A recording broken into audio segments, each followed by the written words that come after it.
1 year, 6 development projects, over 20 homes demolished, more than 100 homes improved.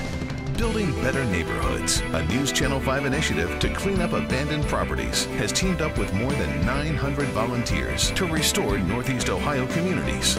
Go to newsnet5.com/BBN to see how you can continue to help us improve the place we all call home. News Channel 5, on your side.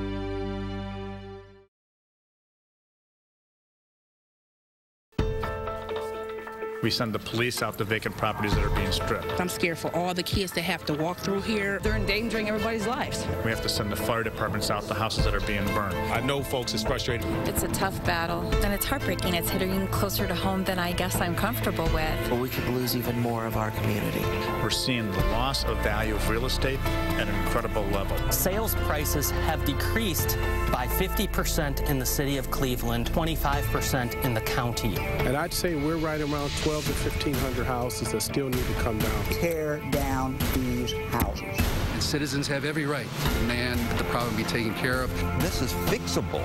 It's like anything else. You have to protect where you live. Tell me. Can you tell me what do we do?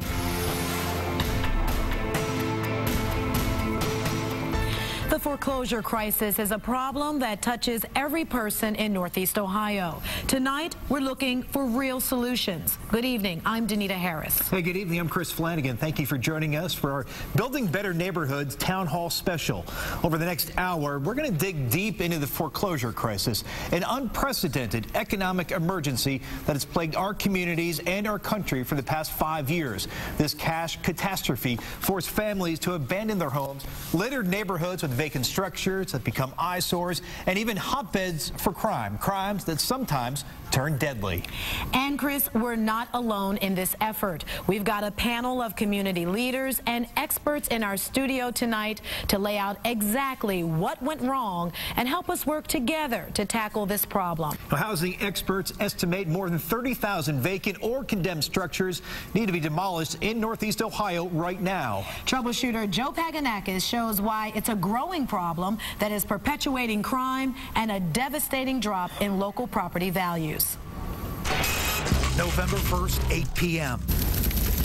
Burglars touch off a blaze in this vacant Cleveland laundromat. The smoke was just going and the blaze just started, and then they was trying to put it out. The blaze spread to an apartment complex, leaving 5 families homeless. November 4th, 7 p.m. Cleveland residents held a neighborhood rally. Why'd they tear it down? Somebody dragged a 14-year-old girl walking to school behind this vacant home and raped her. November 10th, 2 a.m. A vacant home on Road exploded into flames. I heard a big old rumble. Sounded like a bomb on the side of the street. Vandals stripped the home of its piping, creating a gas leak that fueled the blast. All these empty houses, there's always danger because of them, taking things out of it. Crime and safety issues just scratched the surface of the vacant building problem in Northeast Ohio. A lot of the owners of this house in this block, they're very concerned because they cannot sell. Kyvan Bauzo's well-kept Cleveland home has lost more than $20,000 in value. There are 9 vacant homes on his block. There are houses that are condemned in the city of Cleveland that have been condemned for 8-10 years are still standing. But the vacant homes crisis isn't just in Cleveland. It's in nearly every Northeast Ohio city, from Elyria to Mentor to Canton, Ohio. I got to tell you, Joe, it's a growing number. It's urban, it's rural, it's regional. We have an absolutely stunning decline in property values. Housing experts like former Cuyahoga County Treasurer Jim Rokakis say evidence for the dramatic drops in property values can be found in studies like this one from Cleveland's Federal Reserve Bank. It focuses on the 27,000 Cuyahoga County residents who sold their homes in 2010. The value of the homes dropped so much, their owners sold them for $1.4 billion below their county assessed value. Rokakis says billions in lost property value will result in thousands of residents demanding tax reassessment in 2012. The ripple effect continues, with millions in lost tax revenue forcing cities and counties to cut critical services. Cleveland's Building and Housing Director Ed Ribka says his department has taken down 5,400 structures since 2008. but there are still another 12,000 waiting to be demolished. This mess has been dumped on cities across this country, including Cleveland. Rybka says his department is trying to keep pace, but with federal funds running out and tougher EPA standards for demolitions, there are no easy answers. We have to raise more demolition dollars. We have to go to our federal government and have them hold the mortgage companies accountable and make them come to the table. We got to stop bailing out the banks and the mortgage companies, have them start bailing out our neighborhoods.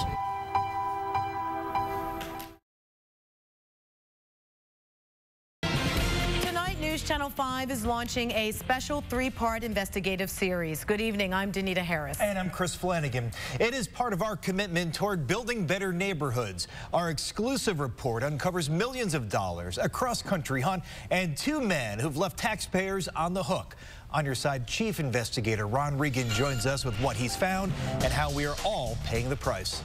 Well, Chris, we're talking about 2 guys who left behind a trail of broken neighborhoods. It includes mystery, greed, and a coast-to-coast search by our investigative team. And many believe those behind the scam were simply cashing in on Cleveland. It's a story that begins with homes like these. This one was bought for $900, but within weeks, it was sold to an investor for $32,000. Angela Racian is another investor. They collected a lot of the money from investors. They took the money and they ran with it. So it's turned out to be one big scam. So we followed the money from Cleveland neighborhoods all the way to Southern California. Millions and millions taken in by this. And how did it all end? It all ended with pretty much nothing. People were out of the money. The office closed down.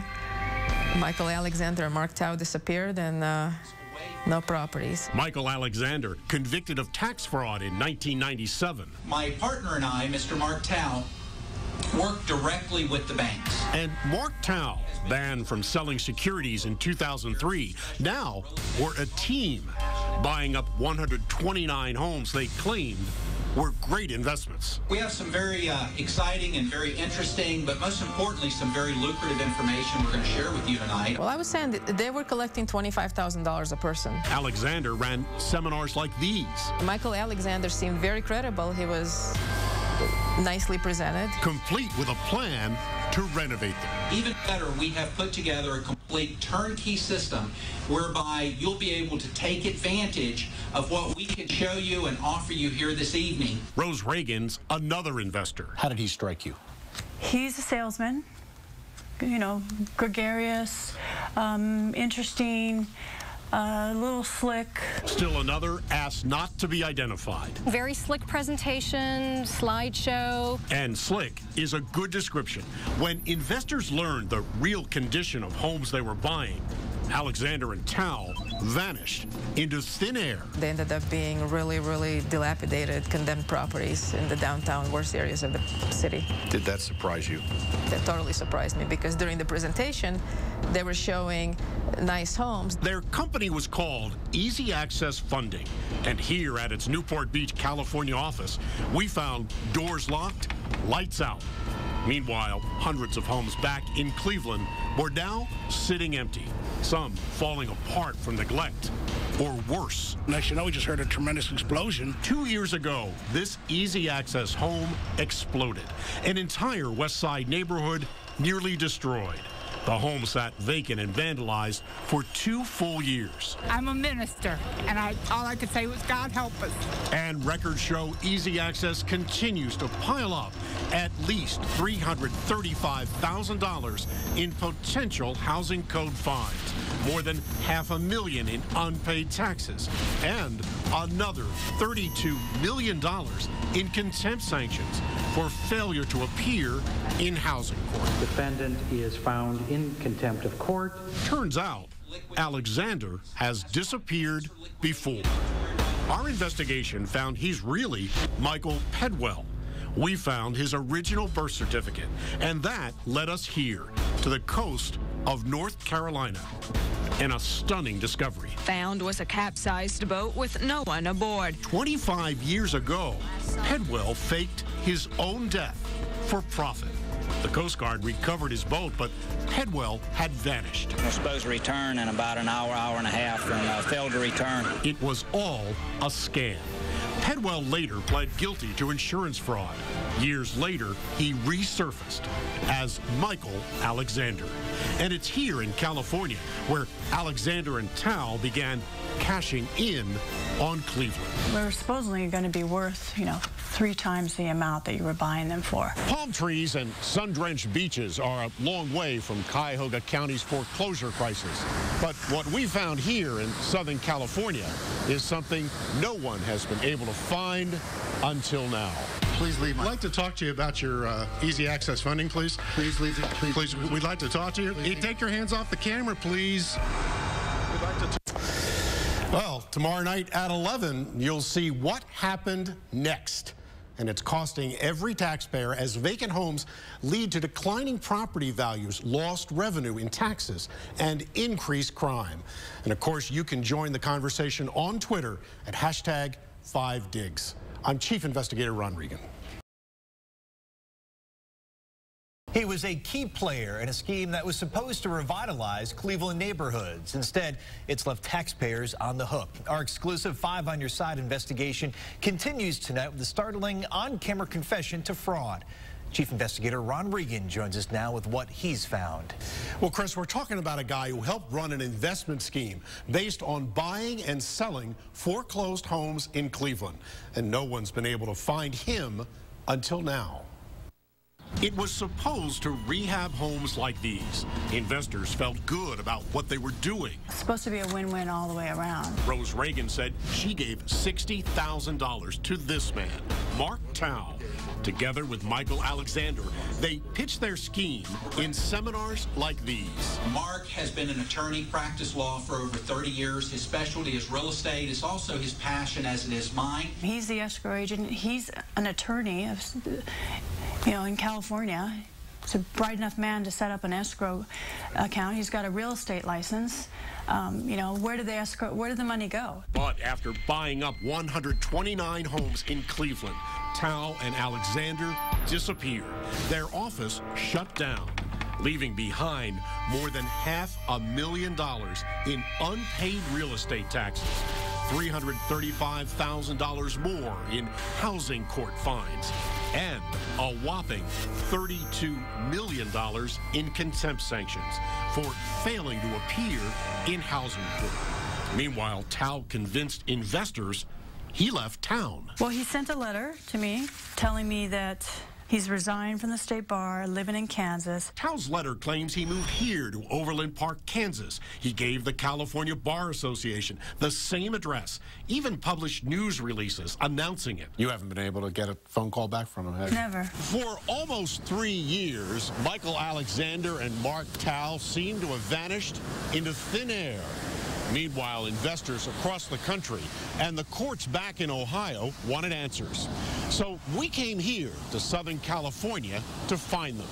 And at least one of them was surprised to see us. I'm Ron Regan with Channel 5 in Cleveland. How are you? Good to talk to you. Yeah, I thought you were in Overland Park, Kansas. I'm here today. Good. Please leave. I'd like to talk to you about your easy access funding, please. Please leave. A lot of people think you ripped them off. I didn't rip them off. Who did? Michael Alexander. In fact, in letters to investors, Tao claims Michael Alexander stole in excess of $2 million, forged Tao's signature, and is now living in a $12 million home. Tao claims it's located somewhere inside this gated community in Southern California. I didn't run to a foreign country. I'm not running rich, okay? My name is Mark Tao, and I'm here to be interviewed by you. All right. Tell me what happened in Cleveland. What happened in Cleveland is I entrusted and met a man named Michael Alexander, who I only learned at the end of the transaction. His name was Michael Pedwell. Tao insists he and investors were misled. He came to me and said, I wanted you to supervise this transaction as best I could. And I just thought, okay, I have an opportunity to work with a guy who drives around in a 2008 500 SL and a 2009 750 BMW. You were the lawyer for this company.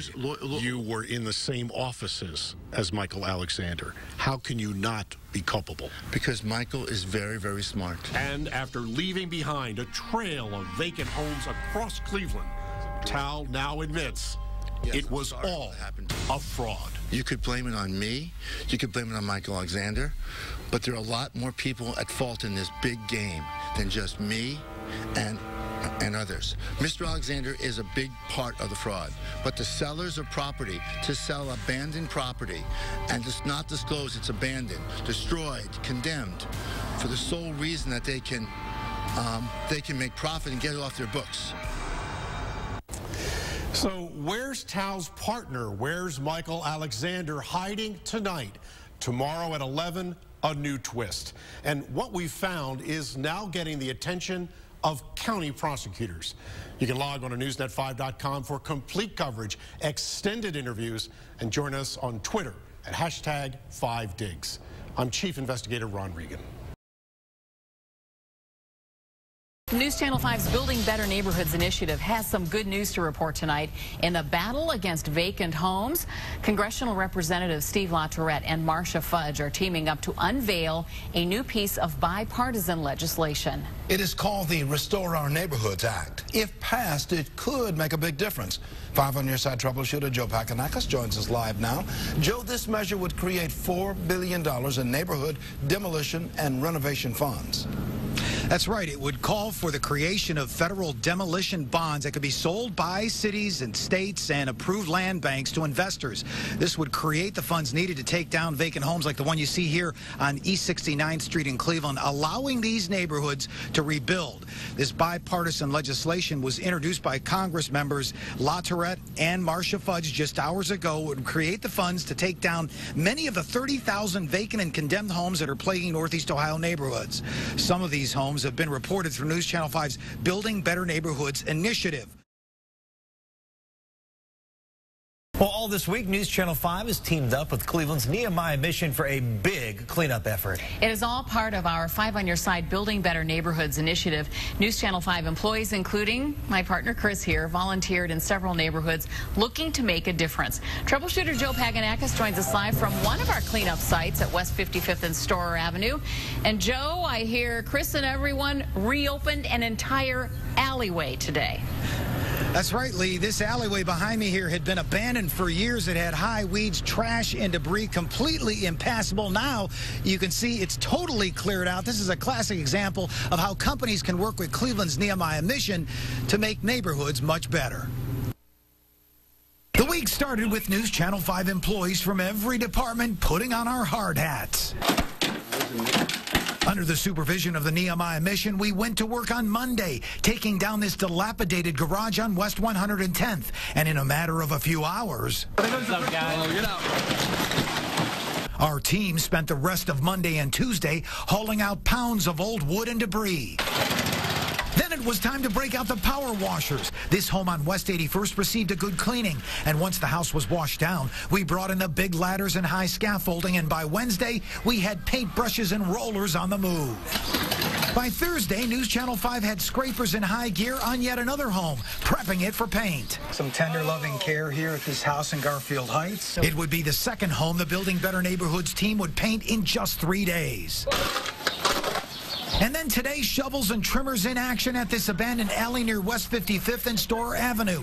We found trash and debris of every kind. Reporter Kristen Byrne on the scene all day. So I would just say, this is your home, this is your backyard.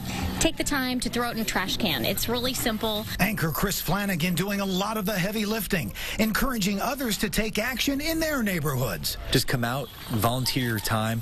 It's your home, it's your backyard, it's your neighborhood. One person can make a difference, little by little. WEWS Vice President and General Manager Sam Rosenwasser, with rake in hand, made it clear the week-long cleanup won't be News Channel 5's last. We've seen examples of that, of neighborhoods banding together and saying, let's clean up our area. And I think this is something that companies like ours can take on as a project to beautify the neighborhoods and make them better places to live. So if you want to take action in your neighborhood, you can do it through our Building Better Neighborhoods initiative. Log on to newsnet5.com/BBN to find out how you can volunteer through organizations like the Nehemiah Mission. And if you have a vacant home on your block, send us an email to bbn@wews.com. We'll forward that information to your city building department. Reporting live from a much cleaner West 55th Street area, I'm troubleshooter Joe Paganakis. Wanted in one of Ohio's largest foreclosure scams, and News Channel 5's investigative team caught up with him thousands of miles away in California. Tonight, that exclusive on-your-side investigation has resulted in a criminal indictment against Mark Tao. Good evening, I'm Lee Jordan. And I'm Chris Flanagan. Last February, we first exposed how homes across Cuyahoga County were swept up in what prosecutors are now calling a pattern of corruption. On-your-side Chief Investigator Ron Regan broke the story and now has new information on today's developments. Ron. Well, Chris, this is the 53-page indictment that details what we first reported. And tonight, an arrest warrant has been issued for Mark Tao, one of the men behind Easy Access funding. And he's been hiding from both investors and the courts until we found him 8 months ago. I'm Ron Regan with Channel 5 in Cleveland. How are you? Good to talk to you. Yeah, I thought you were in Overland Park, Kansas. I'm here today. Good. Please leave I'd like to talk to you about your Easy Access funding, please. Please leave. That's Mark Tao last January when we found him living here in Southern California. Now he's accused in this indictment of deceiving investors who believed they were buying homes that would be rehabbed and sold for profit. I didn't run to a foreign country. I'm not running rich, okay? My name is Mark Tao, and I'm here to be interviewed by you. All right. Tell me what happened in Cleveland. What happened in Cleveland is I entrusted and met a man named Michael Alexander, who I only learned at the end of the transaction. His name was Michael Pedwell. And after leaving behind a trail of vacant homes in Cleveland, Tao now admitted it was all a fraud. You could blame it on me. You could blame it on Michael Alexander. But there are a lot more people at fault in this big game than just me and others. Mr. Alexander is a big part of the fraud, but the sellers of property to sell abandoned property and just not disclose it's abandoned, destroyed, condemned, for the sole reason that they can make profit and get it off their books. That on-camera confession, plus interviews with investors, They're supposedly going to be worth, 3 times the amount that you were buying them for, led Cuyahoga County Prosecutor Bill Mason to call for a grand jury. We believe that after we're done with a thorough investigation that we're going to be able to tie them to criminal activity. And when that is completed, and if it is completed and there's evidence to support it, we'll present this information to a grand jury. Today's indictment found 199 easy access homes across Cuyahoga County sitting empty, some falling apart from neglect or worse. We just heard a tremendous explosion. 2 years ago, an easy access home exploded. An entire West Side neighborhood nearly destroyed. The home sat vacant and vandalized for 2 full years. I'm a minister, and all I could say was, God help us. Well, Tao has been charged with theft, engaging in a pattern of corrupt activity, money laundering, and telecommunications fraud. Tonight, authorities in California are armed with a search warrant and an arrest warrant for his arrest. Back to you. Ron, as we saw, Tao did have a business associate. Does he face criminal charges? Well, yes, that's Michael Alexander, and as we mentioned, he was mentioned in the indictment as a member of Tao's team, but so far, he has not been indicted. Now, we found him in Dallas in June, and of course, he denied any wrongdoing. On your side, I'm Chief Investigator Ron Regan. This project's so important for people to come out, and more importantly for us to really make a visible impact in our community. On your side, with ways to make a difference where you live. This is the 5 on Your Side Building Better Neighborhoods Special. Welcome to the 5 on Your Side Building Better Neighborhoods Special. I'm Danita Harris. In the next hour, we hope to inspire you to take action in your own community to improve your neighborhood. We started our Building Better Neighborhoods initiative just over a year ago, and this map behind me shows you the neighborhoods where News Channel 5 worked to make a difference. Our goal during the next hour is to educate you on how to get government help to make your neighborhood a safer, cleaner, and a more economically vibrant place to live. Joining me tonight will be my co-anchor Chris Flanagan, 5 on Your Side troubleshooter Joe Paganakis, and News Channel 5's John Cosick. Let's check in first with Chris. He is at the Eastman branch of the Cuyahoga County Library. Chris?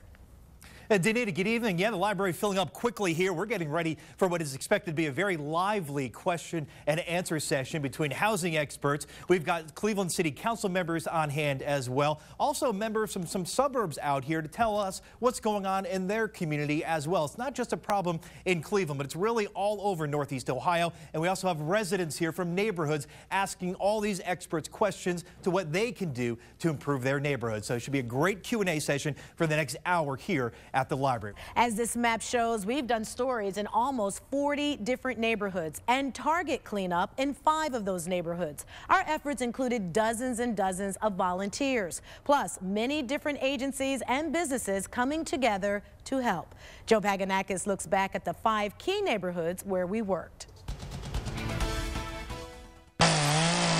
August 17th, 100 volunteers were out in force on East 116th Street in Cleveland, getting their hands dirty. From painting and scraping paint to repainting porches and cutting down huge trees. This is a beautiful, beautiful place, a beautiful area, and the spirit of neighborhood really lies in our ability to work together.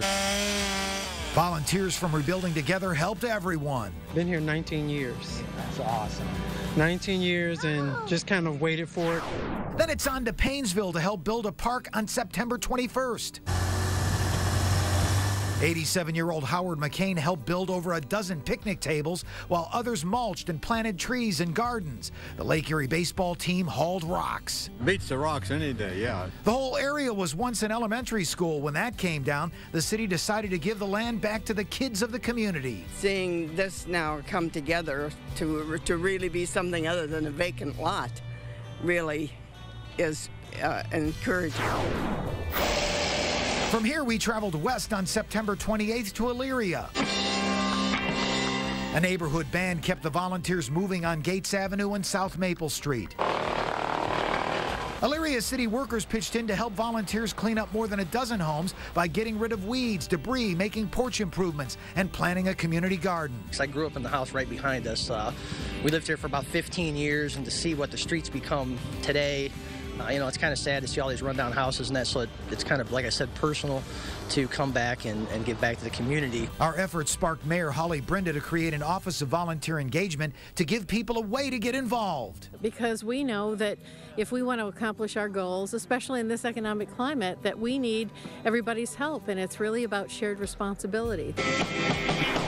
It was called a big day of serving in Akron last month. Some 200 Christian children worked together with adult supervisors to help build better neighborhoods. It makes a difference in the world. Feels good in here. Pretty much, just feels good in here. Don't dip it in like that, just kind of roll it into that. At Shady Side Park, the job was to paint a 15-year-old gazebo. What they're doing, it would take, like Kilmore Kiwanis, our group, which is mostly elderly people, to come down, they couldn't do it. It's a good feeling that I wish we did more of this around the community, and a lot more people joined in, because it's a good thing. And finally, our latest Building Better Neighborhoods project was on Cleveland's west side October 19th. We watched as 2 vacant homes came down, properties that were havens for drug activity. Just to see this house go is going to improve the neighborhood a lot. I mean, it was an eyesore for us for so many years, you know, and just to see it go, I mean, it's a relief for me. And that's not all that happened on West 30th Street. Nearby, Lincoln West High School students pitched in to volunteer in the area. It's very special. I mean, we go to school here every day. Though some of us don't live on this street, this is still our community. We see this every day. You know, we take pride in where we come from. We work in Cleveland, and, you know, Cleveland is our home, and, you know, to give back to the community for the kids and children is our attribute. I mean, it's priceless.